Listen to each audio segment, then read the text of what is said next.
మోసం చేస్తున్నావు? నేను ఎవరిని మోసం చేయట్లేదు. నువ్వెవరిని మోసం చేయట్లేదు, ఎవరు నిన్ను చూడట్లేదు. కానీ ఇక్కడ చూసింది ఎవరు? యాకోబుని ఎవరు చూశారో? అబ్రహాము దేవుడు, ఇస్సాకు దేవుడు యాకోబుని చూశాడు. మరి నిన్ను చూడ్డా? ఎవరిని మోసం చేస్తున్నావు నువ్వు? బాప్తిసం పొందావు, దేవుని బలలో చేవేస్తున్నావు, దేవుని సన్నిధికి వెళ్ళాలని ఆశపడుతూ ఉన్నావు, దేవుని సన్నిధికి వెళ్తున్నావు, దేవుడు అంటే ఇష్టం అనుకుంటున్నావు. ఊరిక నటనలాగా నువ్వు జీవిస్తున్నావు, నటనతోనే జీవిస్తున్నావు. ఎవరిని మోసం చేస్తున్నావు నువ్వు? ఈ మధ్యాహ్న కాలం దేవుడు నీకు తెలియపరుస్తున్నాడు, సూటిగా నీతోనే మాట్లాడుతూ ఉన్నటువంటి వాక్యము. ఎవరిని మోసం చేస్తున్నావు? అబ్రహాము దేవుడు, ఇస్సాకు దేవుడు, యాకోబుని పిలిచిన దేవుడు నిన్ను పిలవడా? పిలుస్తాడు. గుర్తుపెట్టుకో. నన్ను ఎవరు చూడట్లేదని నువ్వు అనుకుంటున్నావేమో, నన్ను ఎవరు చూడట్లేదు, నన్ను ఎవరు పట్టించుకోవట్లేదు అనుకుంటున్నావేమో. ఈ మధ్యాహ్న కాలం దేవుడు నీతో తెలియపరుస్తున్నాడు. ఈ మాటలు విని నువ్వు రివలైజ్ అవ్వాలా. ఈ మాటలు విని నువ్వు ఏమవ్వాలా? ఏం మాటలు? ఈ మాటలు విని నువ్వు రివలైజ్ అవ్వాలా. ఏ మోసకరమైనటువంటి జీవితం జీవిస్తున్నావు నువ్వు? ఆ మోసంలో నుండి నువ్వు బయటికి రావాలా. ఏ అబద్ధకరమైన జీవితం నువ్వు జీవిస్తున్నావో ఆ అబద్ధకరమైన జీవితం నుండి బయటికి రావాలా. యాకోబు వచ్చాడు పిల్లారా, యాకోబు వచ్చాడు. చదవమ్మా. నీవు తూర్పు తట్టును. అక్కడ ఆయనకి ఇచ్చినటువంటి వాగ్దానం ఏందో తెలుసా? విస్తరణ. నువ్వు తూర్పు తట్టును, పరమట తట్టును, ఉత్తరం తట్టు, దక్షిణం తట్టును వ్యాపించదవు నీ సంతానాన్ని. ఆ రీతిలో విస్తరింపజేసేస్తానన్నాడు.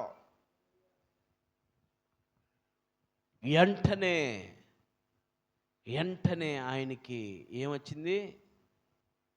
ఏంట్రా, నేను నా అన్నను మోసం చేశానే, నా తండ్రిని మోసం చేశానే, నా జనాంగాన్ని మోసం చేశానే, ఏంట్రా నిన్ను విస్తరింపజేస్తానంటున్నాడు, ఏంటిది అని ఉలిక్కిపడి లేచి పిల్లరా భయపడిపోయి ఆ తలగడగా ఉంచుకున్నటువంటి రాయిని నిలబెట్టి ఏమంటున్నాడో తెలుసా? ఇది ఒక భయంకరమైనటువంటి స్థలము, ఇది దేవుని మందిరమే తప్ప ఇంక వేరొకటిది కాదు, ఇది దేవుని మందిరమే అని ఆయన దాని మీదంట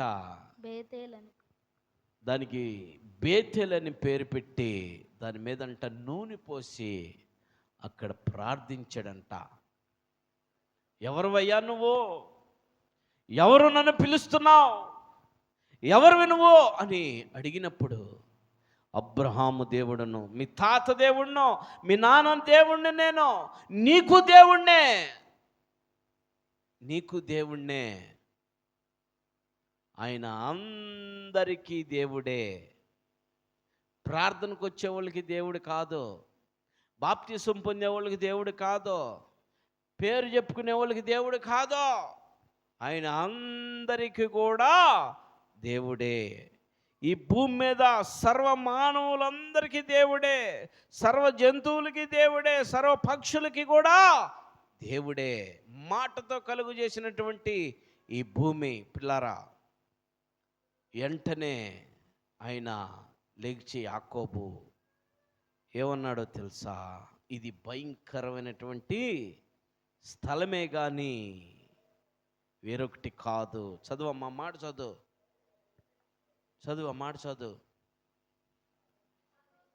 లేచి యాకోబు లేచి భయపడి ఈ స్థలము ఎంతో భయంకరము, ఈ స్థలం ఎంతో భయంకరము, ఇది దేవుని మందిరమే ఇది గాని దేవుని మందిరమే గాని వేరొకటి కాదు, వేరొకటిది కాదు కాదు. పరలోకపు గవిని ఇదే అనుకొనెను. పరలోకపు గవిని ఇదే అనుకొనెను. తెల్లవారినప్పుడు పరలోకపు గవిని చూడండి. పరలోకపు గవిని ఎక్కడుండిద్దో తెలుసా? దేవుని మందిరముతో పోల్చాడు. చెప్పు హల్లెలూయా, హల్లెలూయా. పరలోకపు గవిని దేవుని మందిరం. ఈ దేవుని మందిరంలో నువ్వు నాటబడి, ఈ దేవుని మందిరంలోకి నువ్వు రాగలిగి, ఈ దేవుని మందిరంలో దేవుని వాక్యాన్ని విని, ఈ దేవుని మందిరంలో దేవుని వాక్యాన్ని విశ్వసించి నీ జీవితాన్ని మార్చుకొని మారు మనసు పొంది దేవునికి సాక్షిగా నువ్వు జీవించినటువంటి నువ్వు పరలోకపు గవిని ఎక్కగలుగుతావు. ఇది దేవుని మందిరం. ఈ మందిరంలో నువ్వు నాటబడాలా నువ్వు. నాటబడటం అంటే తెలుసా మీకు? నారు ఒక చోట పోస్తారు, దాన్ని తీసి మరొక చోట నాడతారు. అది పెరిగి పెద్దదై ఫలించి మంచి ఏమిచ్చిద్ది? కంకులు ఇచ్చిద్ది. పుష్కలమైనటువంటి ఆహారం నువ్వు నేను మనం తింటున్నామంటే ఆ నారు తీసుకొచ్చి ఆ పొలంలో నాటబడినందువలన. నువ్వెక్కడ నాటబడాలా? దేవుని మందిరంలో నాటబడాలా. దేవుని మందిరంలో నాటబడటానికి దేవుని మందిరం ఎక్కడున్నది అని వెతుక్కోవాలి. నువ్వు వెతుక్కోవాలా దేవుని మందిరంలో నాటబడటానికి. ఈ యాకోబు ఎత్తుక్కున్నాడు.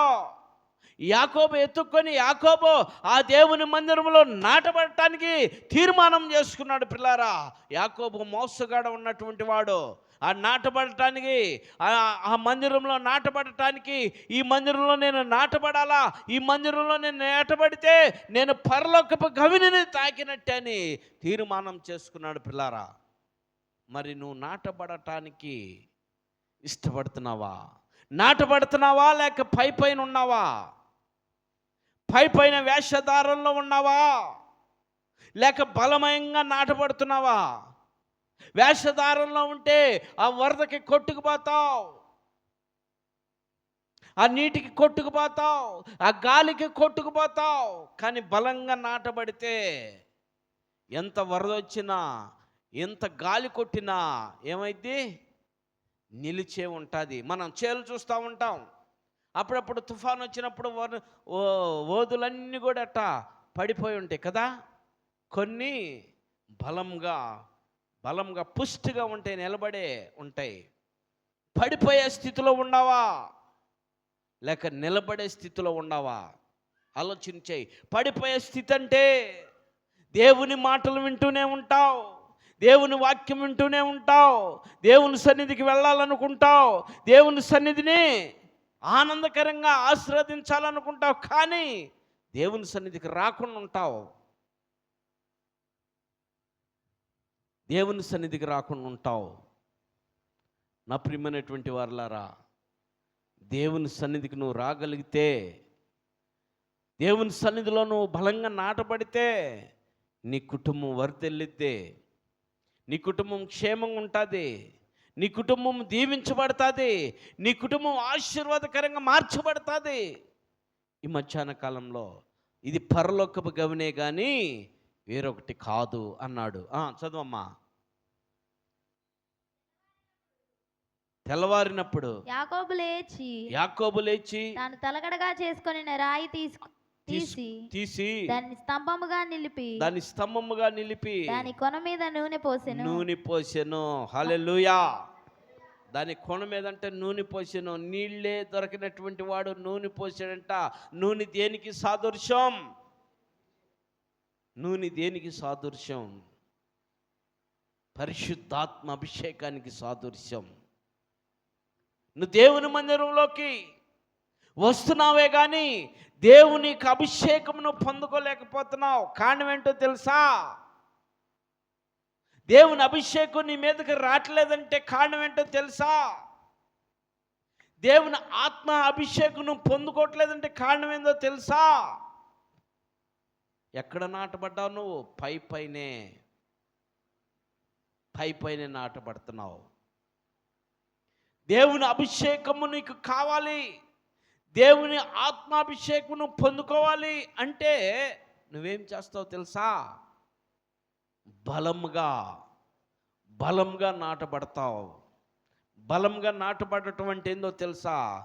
బలంగా ప్రార్థిస్తావు, బలంగా దేవుని ఆరాధిస్తావు, బలంగా దేవుని వాక్యం వింటావు, బలంగా దేవుని మాటలని నాకే తెలియపరుస్తున్నాడని ఆ బలమైనటువంటి మాటలను స్వీకరిస్తావు. బలం అది నీకు. దేవుని సన్నిధికి వెళ్ళాలంటే ఒక బలంగా ఉంటుంది నీకు.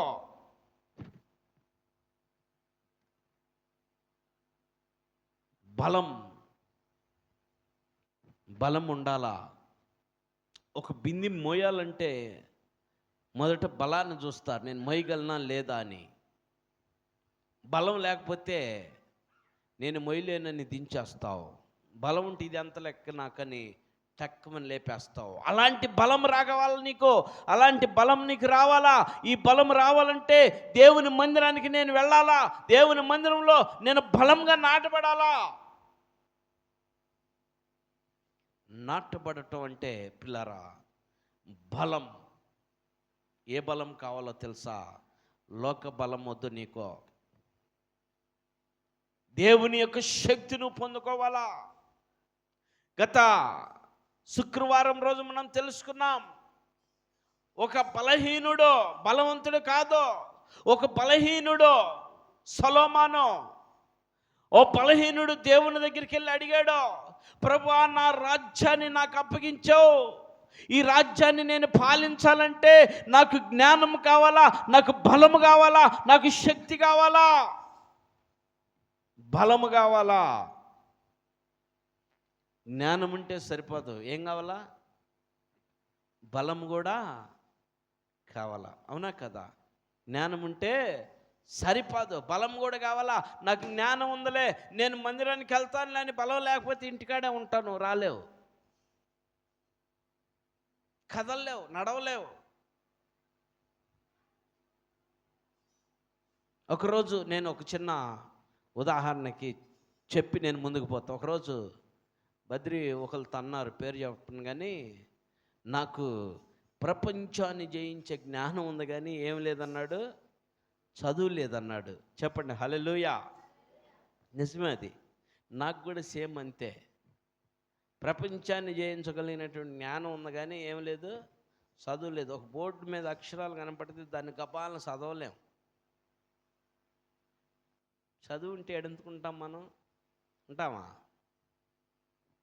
ఉండలేం. ఐఏఎస్ ఐపీఎస్ అయ్యేవాళ్ళం, అవునా కదా? చూడండి, అంటే జ్ఞానం సరిపోదు, ఏం కావాలా? చదువు కూడా కావాలా. చదువు దేనికి సాదృశ్యం అంటే ఒక బలంలాగా. వాడికి ఎవరా సూపర్ చదువుతాడు, వాడు బలవంతుడు రా చదువులో అంటారు. ఆ రీతిలో దేవుని సన్నిధికి నువ్వు రావాలి, దేవుని సన్నిధిలో నువ్వు నాటబడాలంటే నీకు బలం కావాలా. ఈ బలం ఏందో తెలుసా? ప్రార్థనా జీవితం కావాలా నీకు. దేవుని సన్నిధికి ఏదో వచ్చాను పోయాను, ఏదో పాడాను వాయించాను అంటే కాదో. ప్రార్థనా జీవితం నువ్వు కలిగి ఉండాలా. ప్రార్థనా జీవితం నువ్వు కలిగి ఉండగలిగితే ప్రార్థన నీ జీవితాన్ని మార్చేసింది. ఆ ప్రార్థన నిన్ను, నీ పరిస్థితులన్నీ కూడా మార్చేసింది. ఈ ప్రార్థన నిన్ను ఏ రీతిలో అడుగంటలో ఉన్నటువంటి నువ్వు లేవనెత్తిది ఉన్నతమైనటువంటి స్థలానికి. ఇట్లారా ఆ సమయంలో ఆయన అభిషేకం, ఆ నూనె పోసి ప్రార్థించాడు. అమ్మో, ఇది దేవుని మందిరమే తప్ప మరొకటి కాదు, ఇది దేవుని మందిరమే, ఇక్కడ మరొకటి లేదు, నేను విశ్వసించాను అని నూనె పోసి ప్రార్థించాడు. ఆయన ఏమి లేనటువంటి వాడు, ఏ స్థితి లేనటువంటి వాడు, నరమానవుడు కనపడినటువంటి వాడు అక్కడ ప్రభుని స్తుతించాడు. ప్రభుని స్తుతించినప్పుడు ఏం జరిగిందో చూద్దాం. చదవమ్మా. నువ్వు నన్ను డల్ చేసేస్తున్నావు. చదువు, మరియు ఫాస్ట్గా అందుకోవాలి నువ్వు. చదువు. అతడు ఆ స్థలమునకు ఆ బేతేల్ అని పేరు పెట్టెను. బేతేల్ అని పేరు పెట్టెను. అయితే బేతేల్ అంటే దానికి అర్థం ఏం తెలుసా? దేవుని మందిరము. దేవుని మందిరం అనేది అర్థం ఏం తెలుసా? ప్రార్థనా గృహం. బేతేల్ అంటే ఒక చోట ఉండేది ప్రార్థనా గృహం. ప్రార్థన, అక్కడ ప్రార్థించాడో, ప్రభువా అబ్రహాము దేవుడా, ఇస్సాకు దేవుడా, నాకు దేవుడా, నన్ను కాపాడయ్యా, నా పరిస్థితి ఏమీ లేదు, నాకు ఆకలి అవుతుందయ్యా, నాకు దాహం అవుతుందయ్యా, నా గుడ్లన్నీ మాసిపోయినాయ్యా, నాకంటూ ఏ ఒక్కడు కనపడలేదయ్యా అని ప్రార్థన చేశాడు. చదువు. అయితే మొదట ఆ ఊరి పేరు లూజు. అప్పుడు యాకోబు నేను తిరిగి నా తండ్రి ఇంటికి క్షేమముగా వచ్చినట్లు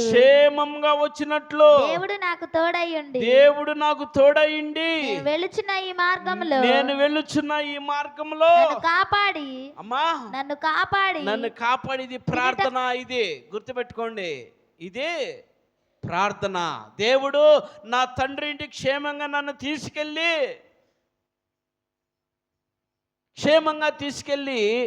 మరల నాకు ఏ అపాయం రాకుండా చదువు. తినుటకు ఆహారమును ధరించుకుంటానికి వస్త్రమును నాకు దయచేసిన ఎడలా యెహోవా నాకు దేవుడై ఉండును. అబ్రహాము దేవుడే కాదు, ఇస్సాకు దేవుడే కాదు, నాకు కూడా ఆయన దేవుడై ఉన్నాడు. చెప్పు హల్లెలూయా. ఏమడిగాడు ఆయన? అయ్యా, నా కష్టాల్లో నాకు తోడుగుంటే, నా బాధల్లో నాకు తోడుగుంటే, నా ఇబ్బందుల్లో నాకు తోడుగుంటే, నాకు కావాల్సిన పని నాకు జరిగితే, నాకు కావాల్సింది నాకు ఇస్తే నేను నీ సన్నిధికి వస్తానయ్యా, నువ్వే నా దేవుడు అని నిన్ను బహువాటంగా చెబుతానయ్యా అన్న వాళ్ళు మీలో ఉన్నారు. చేతులు ఎత్తండి, ఎంతమంది ఉన్నారు?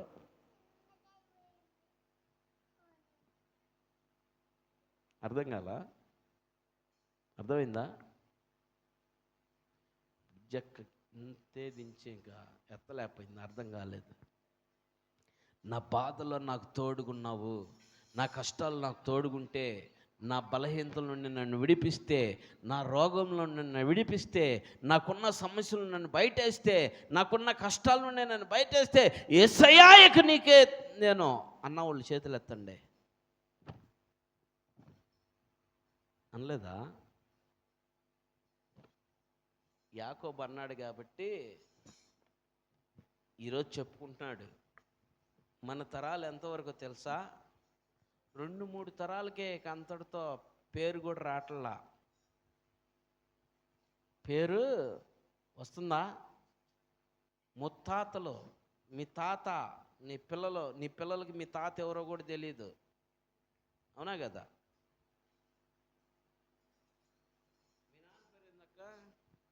మీ నాన్న పేరు రాజు. ఇలా తెలుసా? తెలీదు. చూడు, 2 తరాలు, అది ఒక తరమే. కానీ యాకోబు తరతరాలకి తండ్రిగా పిలువబడుతున్నాడు. చెప్పు హల్లెలూయా. కారణం ఏంటో తెలుసా? యాకోబు అబ్రహాము దేవుడివే కాదు, ఇస్సాకు దేవుడివే కాదు, నాకు కూడా నువ్వు దేవుడివేనయ్యా. చెప్పగలుగుతున్నావు నువ్వు ఆ మాట? నన్ను కాపాడావు కదయ్యా, నా కష్టాల్లో తోడుగున్నావు కదయ్యా, నా బాధల్లో తోడుగున్నావు కదయ్యా, నా ఇబ్బందుల్లో తోడుగున్నావు కదయ్యా, నా అవమానాల్లో తోడుగున్నావు కదయ్యా, నా రోగాల్లో తోడుగున్నావు కదయ్యా, నా అప్పుల్లో తోడుగున్నావు కదయ్యా, నా వ్యాధి బాధల్లో తోడుగున్నావు కదయ్యా, నువ్వే కదయ్యా నన్ను విడిపించిందని నువ్వు చెప్పగలుగుతున్నావా? ఇప్పుడు చెప్పలేకపోతున్నావు నువ్వు. ఆయన ఒప్పుకున్నాడు, చెప్పాడు ఆయన. చదవమ్మా. నాకు భోజనం కానీ అక్కడ అడిగింది ఏందో తెలుసా? అయ్యా నా అప్పులు తీరవయ్యా అడగలా, నా రోగం తీసివేయి అడగలా. ఏమడిగాడు అక్కడ? చదవమ్మా. తినటానికి ఆహారము, ధరించడానికి వస్త్రము నాకు దయచేసి 2 అడిగింది. ఏమేమి? తినటానికి ఆహారము, ధరించడానికి వస్త్రము నాకు దయచేసిన ఎడలా యెహోవా నాకు దేవుడై ఉండును. అబ్బా, ఎంత చక్కటి మాట. ఈరోజు నువ్వు అనలేకపోతున్నావు. కారణం ఏందో తెలుసా? సాతాను నీ నోరునట్ట పట్టేస్తుంది. ఒకచోట ఆ సేన పట్టినటువంటి దెయ్యము పరిగెత్తుకుంటూ వచ్చి చెబుతున్నటువంటి మాట ఏందో తెలుసా? నజరేయుడగు యేసు, మాతో నీకు పనేమిటే? దెయ్యము నోరు తెరిస్తే నువ్వు నోరు తెరవలేకపోతున్నావు. దేవుడు నిన్ను ఎన్ని విధాలుగా కాపాడాడు, ఎన్ని విధాలుగా నిన్ను పైకి లేవనెత్తాడు, ఎన్ని విధాలుగా నిన్ను ఆశీర్వదించాడు, ఎన్ని విధాలుగా నిన్ను దీవించాడు, ఎన్ని విధాలుగా నీ అవసరాలన్నీ తీర్చాడు. ఈరోజు నువ్వు చెప్పలేకపోతున్నావు ఆ నజరేయుడగు యేసు నాకు దేవుడని. ఎంత బాధాకరమైన. నువ్వెక్కడ నాటపడ్డావు తెలుసా? పైనే నాటపడ్డావు. బలంగా నాటబడితే బలమైనటువంటి పుష్టి నీకు ఉంటుంది. ఈ బలమైన పుష్టిలో నీకు ఇంక ఏది కనపడదు. ఏ గాలి నిన్ను పడగొట్టలేదు, ఏ నీరు నిన్ను పడగొట్టలేదు. పుష్టి నీలో ఉంటే బలంగా దేవుని సన్నిధిలో నువ్వు నాటబడగలిగితే ఏ దురాత్మ నిన్ను పడగొట్టలేదు, ఏ దుష్ట శక్తులు నిన్ను పడగొట్టలేవు. ప్రియులారా, బలంగా దేవుని సన్నిధిలో నువ్వు నాటపడాలని ఈ మధ్యాహ్న కాలం దేవుడు నీకు తెలియపరుస్తూ ఉన్నాడు. ప్రార్థనకు ఏదో వెళ్ళామంటే కాదు, వెళ్ళాము వచ్చామనేటే కాదు. నువ్వు ప్రార్థనకు వెళ్ళి వచ్చింది లెక్క కాదు. నువ్వు దేవుని సన్నిధిలో ఏ రీతిలో నాటపడ్డావు అనేది చూసుకోవాలా. నేను దేవుని సన్నిధికి వెళ్ళి ప్రార్థించానా, దేవుని సన్నిధిలో ప్రార్థన చేశానా, పాటలు పాడానా, వాక్యము చదివానా, చెప్పింది విన్నానా, విన్నది నా హృదయంలోకి చేర్చుకున్నానా అనేది నీకు కావాలా. రాకడ బహు సమీపంగా ఉన్నది నా ప్రియమైనటువంటి దేవుని ప్రియబిడ్డలారా. రాకడ బహు సమీపంగా ఉన్నది. ఒకరోజు నువ్వు గుండెలకేసి బాదుకునే రోజు రాబోతూ ఉంది. చూస్తున్నాం మనం కళ్ళెదుటనే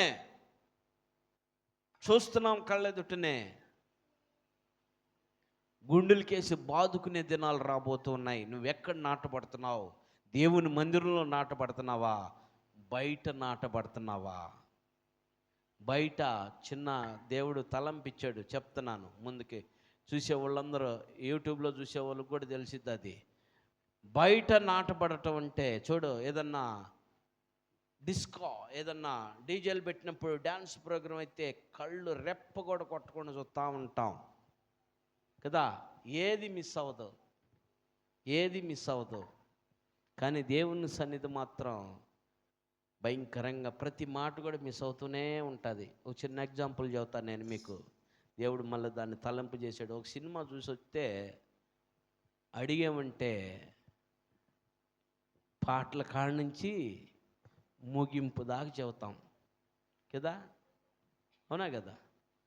పెద్ద చదువు ఏమీ అవసరం లేదు దానికి. మధ్యలో ఏం జరిగిందో, ఇంటర్బెల్కి ఏం జరిగిద్దో, ఇంటర్బెల్ ముందుకు ఏం ముగింపోయిందో మొత్తం చెబుతాం. అదే దేవుని మందిరానికి వచ్చి ఈరోజు పాస్టర్ గారు ఏం వాక్యం చెప్పాడు, ఏ సబ్జెక్ట్ చెప్పారంటే ఏమో నాకు తెలియదు. నేను వెళ్ళి నిద్రపోయాను. నిద్ర మొత్తుని విడవాలా మీరు. మీ కొరకు గొంతు పైగిలేటట్టు వాక్యము బోధిస్తుంటే మీరు వినకుండా అలా నిద్రపోతే ఉపయోగము ఉండదు. ఒక ఐడియా నీ జీవితాన్ని మార్చిది. ఒక మాట నీకు బలంగా ఉంటుంది. అందుకనే 119 దావీదు కీర్తన 50వ వచనంలో ఉన్నది, నీ వాక్యమే నన్ను బ్రతికించెను, నా బాధల్లది నాకు నెమ్మది చేకూర్చెను. మళ్ళీ ఇంకో మాట చెబుతాను. ఏదన్నా పేపర్లో పడిన న్యూస్, సెల్ ఫోన్లో వచ్చింది కానీ పేపర్లో పడిన న్యూస్ చదువుతాం, అక్షరాలు చదువుతాం, కానీ బైబిల్లో ఒక్క వాక్యం కంఠస్థరాదు మనకి. వచ్చిందా? ఒక్క వాక్యం చదవాలంటే తల ప్రాణం తాక్కొచ్చిద్ది. ప్రియమైనటువంటి వారలారా, ఎక్కడ నాటబడినట్టు నువ్వే ఆలోచన చేయి. నేను చెప్పటం కాదు, నువ్వెక్కడ నాటబడ్డట్టు, ఈరోజు తెలియపరిచినటువంటి వాక్యం నువ్వు చెప్పగలిగితే దేవుని మందిరంలో నాటబడ్డట్టే. ఈ వాక్యం నువ్వు చెప్పలేకపోతే నువ్వెక్కడ నాటబడ్డట్టు? బయటే. బయట నాటబడినటువంటి మొక్కల్ని పెరికి వేయటానికి కాసుకొని ఉన్నాయి బుల్డేజర్లు, ప్రొక్లేనర్లు, జేసీపీలు, క్రేన్లు కదా. నాటినటువంటి మొక్కల్ని పెరికి వేయటానికి పిల్లారా.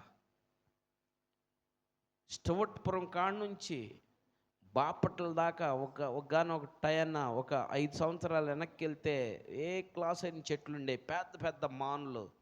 ఈరోజు అన్నిటిని కూడా తొలగిచ్చేసారు. వాటిని తొలగించినటువంటి పరిస్థితి మరి నువ్వెంత మాత్రపు, నీ పరిస్థితి ఎలాంటిదో గుర్తుపెట్టుకో. వాటి సైతమే తొలగించినటువంటి విధానంలో ఉంటే మరి నీ మొక్క, పనికిరాని మొక్కని దేవుడు ఏం చేస్తున్నాడు? ఏం చేయమన్నాడు? నరికి అగ్నిలో వేయమన్నాడు. నువ్వు పనికొచ్చే మొక్కలాగా ఉండాలా. నీ వలన ఫలాలు రావాలా, నీ వలన ఫలం పొందాలా. నువ్వు ఫలించడానికే దేవుడిని భూమి మీదకి నాటిందే. నువ్వు ఫలించడానికే, నువ్వు ఫలిస్తే ఈ ఫలాలు అందరూ తినాలా. నీ ఫలాలు నిన్ను బట్టి అందరూ మారాలా, నిన్ను బట్టి అందరూ దేవుని సన్నిధికి రావాలా, నిన్ను బట్టి అందరూ దేవుణ్ణి తెలుసుకోవాలా. నీలో ఫలింపు లేకపోతే, నిన్ను బట్టి దేవుని సన్నిధికి రాకుండా నువ్వే వాళ్ళకి అడ్డంగా ఉన్నావంటే ఆ మొక్కను ఏం చేస్తాడు? దేవుడు తీసివేస్తాడు. అందుకని నువ్వు దేవుని మందిరంలో బలంగా నాటబడాలి. ఇది దేవుని మందిరమే కానీ వేరొకటి కాదన్నాడు. ఇది దేవుని మందిరంలో నువ్వు బలంగా నాటబడాలా, ఇది వేరొకటి కాదు. నీ ఇష్టానుసారమైనటువంటి విధానాలు నువ్వు దేవుని మందిరంలో ఉండకూడదు. నీ ఇష్టానుసారమైన తలంపులను తలంచకూడదు. నీ ఇష్టానుసారమైన ఉద్దేశాలను ఉండకూడదు. దేవుని మందిరంలో దేవుని కోసం నువ్వు జీవించాలా, దేవుని కోసం బ్రతకాలా, నువ్వు దేవుని కోసం తీర్మానం చేసుకోవాలా. అవసరమైతే నా ప్రాణమైన పెడతాను నేను అని పౌలు గారు అన్నాడు. బ్రతుకుట క్రీస్తే, చావైతే నాకు లాభం అన్నాడు. బ్రతుకుట క్రీస్తే, చావైతే నాకు లాభం. ఎందుకన్నాడో తెలుసా? ఈరోజు నువ్వు ప్రశాంతంగా వినగలుగుతున్నావు. ఈ వాక్యము ఆనాటి కాలంలో ఎక్కడైనా ఒక్క మాట యేసు గురించి చెబితే చిత్రహింసలు పెట్టారు వాళ్ళని. ఈరోజు నువ్వు ప్రశాంతంగా వింటున్నావు. కృపాకాలంలో ఉండవు. నువ్వు గుర్తుపెట్టుకో.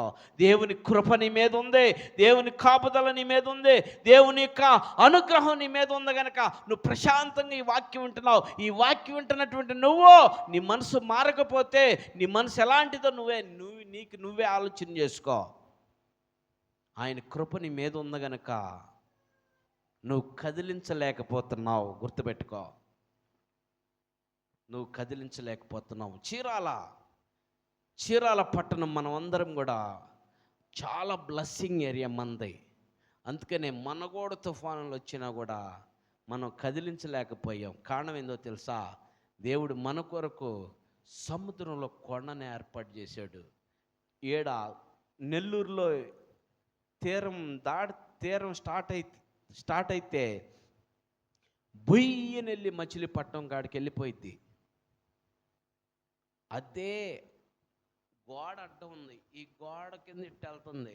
ఇదే గోడ లేకపోతే మొత్తాన్ని ముంచుకొని ఎప్పుడో వెళ్ళిపోయేది. అంటే ఆయన కృప మనకి తోడుగా ఉంది పిల్లారా. మరొకసారి ఆ మాట చదవమ్మా. మరియు స్తంభముగా నేను నిలిపిన ఈ రాయి దేవుని మందిరమగును. మరియు నీవు నాకు ఇచ్చి యావత్తులో 10వ వంతు నిశ్చయముగా నీకు చెల్లించదనని మొక్కుకొనెను. చూడండి, నాకు ఏమి అడిగాడు ఆయన? నాకు ఆహారము, వస్త్రము. ఆహారం అడిగాడు, వస్త్రం అడిగాడు. యాకోబుకి దేవుడు సమృద్ధి అయినటువంటి ఆహారాన్ని ఇచ్చాడు, సమృద్ధి అయినటువంటి జీవితాన్ని ఇచ్చాడు. యాకోబు మోసగాడు అయి ఉన్నందువలన 2 తడవల మోసపోయాడు. ఆయన 2 తడవల మోసపోయాడు. 14 సంవత్సరాలు ఆయన కొలువు చేశాడు. ఎవరి కోసమో తెలుసా? సంతతి కోసం. ఎవరి కోసం? చెప్పాడు కదా దేవుడు, ఈ భూమిని నీకు స్వాచ్ఛంగా ఇస్తున్నాను, ఈ భూమి మీద నీ సంతానాన్ని నలుమూలలా విస్తరింపజేస్తున్నాను, నలుమూలలా, తూర్పు నుండి పరమటకు, ఉత్తరం నుండి దక్షిణం వరకు నలుమూలలు విస్తరింపజేస్తాను నీ సంతానాన్ని అంటానికి కారణం ఇదే. 14 సంవత్సరాలు కొలువు చేశాడు. వివాహం చేసుకుంటానికి మొదట రాహేల్ని ప్రేమించాడు. రాహేలు వాళ్ళ నాన్న ఏం చేశాడు తెలుసా? లేయాని ఇచ్చి పెళ్లి చేశాడు. మోసం చేశాడు, మోసపోయాడు. మోసపోయిన తర్వాత తండ్రి దగ్గరికి, ఆ మామ దగ్గరికి వెళ్ళి అడిగాడు, నన్ను ఏంటి ఇంత రీతిలో నువ్వు మోసం చేసావంటే, నువ్వు చేసిన పని ఏంది? అందుకని వాక్యంలో ఉంది, మోసపోకుడి దేవుడు వెక్కిరింపబడడో. నువ్వేదైతే మోసం చేస్తావో, నువ్వేదైతే విత్తుతావో ఆ పంటనే నువ్వు కోస్తావు. ఏ మోసంలో నువ్వు ఉన్నావో, ఏ దగాలో నువ్వు ఉన్నావో, ఏ కుట్రలో నువ్వు ఉన్నావో, ఏ ఆశల్లో నువ్వు ఉన్నావో, ఏ దేవునికి వ్యతిరేకంగా జీవితం నువ్వు జీవిస్తున్నావో, అది ఒకరోజు నిన్ను పట్టుకొని పీడిస్తుంది. ఒకరోజు నిన్ను పట్టుకొని ఆడకి లాక్కెళ్ళిద్ది, పెరికి వేసే కాడకి లాక్కెళ్ళిద్ది. గుర్తుపెట్టుకో. దేవుడు నీకు స్పష్టంగా ఈ మాటతో తెలియపరుస్తున్నాడు. వెంటనే ఆయనకి ఆహారం అందింది, వస్త్రం అందింది, పిల్లలు అందారు. ఏం చేశాడో తెలుసా? చెప్పినట్టుగా 10వ వంతు దేవునికి సమర్పించాడు. 10వ వంతు దేవునికి సమర్పించాడు కాబట్టి నేటికి మనందరికి కూడా ఆయన తండ్రిగా ఉన్నాడు. అబ్రహాము దేవుడు, ఇస్సాకు దేవుడు, యాకోబు దేవుడు నీకు నాకు మనందరికీ తోడుగా ఉన్నాడు. ఆయనే ప్రభు అయిన యేసుక్రీస్తు. చెప్పు హల్లెలూయా, హల్లెలూయా. ప్రభు అయిన యేసుక్రీస్తు నీకు నాకు మనందరికీ తోడుగా ఉన్నాడు. ఎలా ఉన్నాడు చెప్పమంటారా? ఆయన అభిషేకం, ఆయన పరిశుద్ధాత్మ నీకు నాకు మనకి తోడుగా ఉన్నాడు. లాజరు చచ్చిపోయినప్పుడు ఆయన 4 దినాలు అయినప్పుడు ఆయన వచ్చి బ్రతికిచ్చాడు. ఈ రోజున నువ్వే కష్టంలో ఉన్నా, ఏ బాధలో ఉన్నా, ఏ ఇబ్బందులో ఉన్నా, ఏ రోగంతో పడి ఉన్నా, అయ్యా కడుపుల నొప్పి, అయ్యా గుండెల నొప్పి, అయ్యా తలనొప్పి, అయ్యా కాళ్ళ నొప్పులు, అయ్యా కీళ్ళ నొప్పులని, యేసయ్యా నన్ను ముట్టయ్యా, యేసయ్యా నన్ను బాగు చేయయ్యా, యేసయ్యా నన్ను లేవనెత్తయ్యా, యేసయ్యా నన్ను నడిపించయ్యా, యేసయ్యా నా ఇంటికి నన్ను క్షేమంగా తీసుకెళ్ళయ్యా, యేసయ్యా నన్ను, అయ్యా నీ అవసరతలు, నా అవసరతలన్నీ తీర్చయ్యా. నువ్వు నిజంగా అడిగితే చక్కగా నీకు అప్పటికప్పుడు సరిపోతుంది, అప్పటికప్పుడు జరిగిపోతుంది. పొలాల్లో ఉన్నవాడు, వేదంతో ఉన్నవాడు క్షేమంగా ఇంటికి వస్తే అక్కడ పడినటువంటి వేదం ఇంటికి రాగానే మొత్తం పోతుంది. అసలు పట్టించుకోవట్లా. అయ్యా నన్ను ఇంటికి తీసుకెళ్తేనయ్యా, అయ్యా నీ సన్నిధికి నేను విడిచిపెట్టనయ్యా, అయ్యా నిన్ను మరవనయ్యా, అయ్యా రోజు మా పాస్టర్ గారు పాత్ర పెడితే నేను వెళ్తానయ్యా అని అక్కడ పొలాల్లో అంటావు. ఆడ నుంచి బాగానే ఆటోలు వేసుకొని నిన్ను ఇంటికి తీసుకొస్తారు. ఇంటికి రాగానే మజ్జిగో ఏదో ఎత్తారు, తాగుతావు, హ్యాపీగా అయిపోతావు. తర్వాత ఇంక యేసయ్య గుర్తున్నాడో, చర్చి గుర్తుండదో.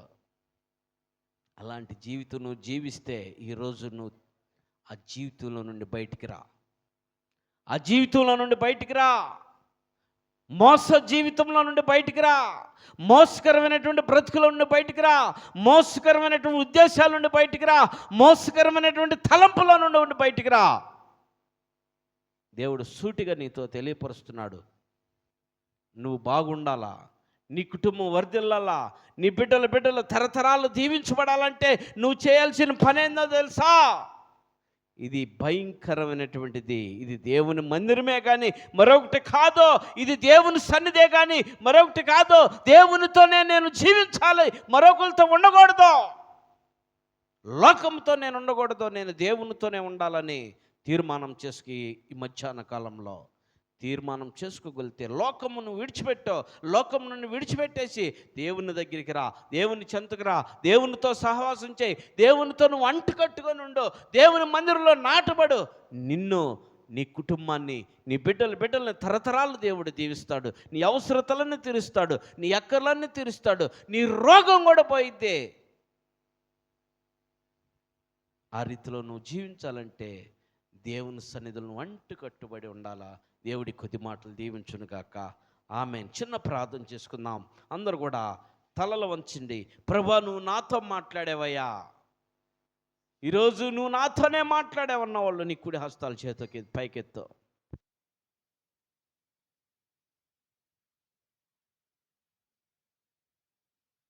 నేను ప్రార్థన చేయబోతున్నాను.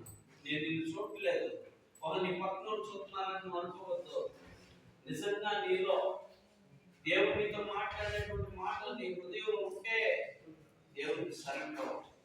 నేను నిన్ను చూడట్లేదు, నీ పక్కన చూస్తున్నానంటే వాళ్ళు దేవుడు నిన్ను చూస్తున్నాడు. నా ప్రియమైన సోదరి సోదరుడు, దేవుడు నిన్ను చూస్తున్నాడు. నిజంగా నువ్వు నాతో మాట్లాడేవయ్యా, నాతో మాట్లాడేవయ్యా, యాకోబుతో కాదయ్యా మాట్లాడింది, నాతో నువ్వు మాట్లాడింది అనుకుంటే ఇప్పుడు వేస్తాను. పైకెత్తు. నేను ప్రభుకి దీన్ని సమర్పించుకోతున్నాను, నేను ప్రభుకి దీన్ని సమర్పించుకోతున్నాను. ఆయన ఇచ్చిన అధికారం క్రింద ఆయనతో నేను సమర్పించుకోతున్నాను. ఆయన పొలంలో నేను నాటపోతున్నాను. ఆయన మందిరంలో బలంగా నాటడానికి నేను ప్రార్థన చేయబోతున్నాను. నిజంగా నాతో మాట్లాడేవాళ్ళు ప్రార్థన చేయబోతున్నాను. ప్రేమ కలిగిందండి. జీవితం జీవాత్మకం ఎంతమంది ఎత్తారో నాకు తెలియదయ్యా. అయ్యా ఎంతమంది ఒప్పుకున్నారో నాకు తెలియదయ్యా.